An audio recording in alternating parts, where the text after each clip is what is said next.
واجد بھائی آئے تھے ہمارے کشمیر انڈین آکوپائڈ سے، وہ پوچھ رہے تھے کہ مولانا مودودی رحمۃ اللہ تعالیٰ علیہ کیا رفع الیدین کے ساتھ نماز پڑھتے تھے؟ دیکھیں اس سوال کا میرے ساتھ کیا تعلق، میں نے تو ان کو خود کوئی پڑھتے ہوئے دیکھا نہیں ہے. میری تو عمر بمشکل اس وقت 2 سال ہوگی جب ان کی ڈیتھ ہو گئی 1979 میں. میری 1977 کی پیدائش ہے، اس لیے میں وثوق سے ڈائریکٹلی تو کوئی راوی نہیں ہوں، لیکن جو سنی سنائی باتیں ان کے حوالے سے ملتی ہیں کہ وہ اپنی نفلی نمازوں کے اندر جب عوام کے سامنے نہیں ہوتے تھے تو رفع الیدین کر لیتے تھے. حکمت کی وجہ سے وہ پبلکلی نہیں کرتے تھے. ان کا تو مجھے نہیں پتا، لیکن ڈاکٹر اسرار صاحب سے تو میری چونکہ ملاقات ہوئی، وہ مولانا مودودی کے شاگرد تھے. انہوں نے مجھے خود بتایا کہ نماز کا طریقہ جو ہے وہ وہی ہے جو رفع الیدین کے ساتھ ہے، بخاری اور مسلم میں آیا. تو میں نے ڈاکٹر صاحب سے پوچھا، یہ 2008 کی بات ہے، تو وہ فرمانے لگے کہ میں ابھی حنفی پبلک کی وجہ سے بعض اوقات چھوڑ دیتا ہوں، بعض اوقات کر بھی لیتا ہوں. ان کی ایک نماز کی ویڈیو ریکارڈڈ ہے یوٹیوب کے اوپر، وہ ہم نے 1-2 ویڈیوز کے اندر لگائی بھی ہے، جس میں انہوں نے رفع الیدین کے ساتھ نماز پڑھی ہے. مغربی عشاء کی جہری نماز ہے، اس میں ان کی بڑی اچھی قرات بھی ہے الحمدللہ. غالباً سورہ بقرہ کی آخری 2 آیات ہیں یا سورۃ الحشر کی آخری 3 آیات ہیں، تو وہ آپ دیکھ لیں تو آپ کو پتہ چل جائے گا.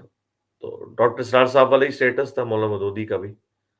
ہم نے یہ نہیں دیکھنا کہ ڈاکٹر اسرار صاحب کیا کرتے ہیں، مولانا مودودی کیا کرتے ہیں، یا میں کیا کرتا ہوں، یا آپ کیا کرتے ہیں. ہم نے تو دیکھنا ہے کہ اس شخصیت نے ہمیں کیا تعلیم کیا ہے جس کی قبر مدینے میں صلی اللہ علیہ وآلہ وسلم.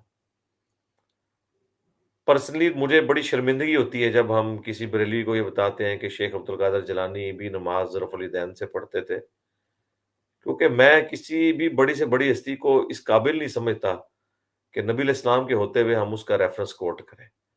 یہ ہمارے لیے ڈوب مرنے کا مقام ہے.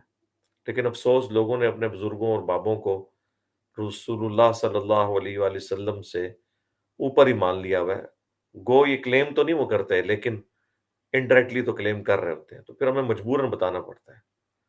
میں کہتا ہوں جی جتنے بزرگان دین ہیں ان کے، چاہے وہ صحیح والے ہوں یا غلط والے ہوں، یہ سب کے سب لوگ بھی قبروں سے باہر نکل کے نا اور خانہ کعبہ شریف میں کھڑا ہو کر حلفیہ اور اعلانیہ ہمیں کوئی ایسی بات منوانے کی کوشش کریں جو قرآن اور سنت کے خلاف ہو، بالکل ہم یہی کہیں گے کہ تسی تے شاہی کوئی نہیں.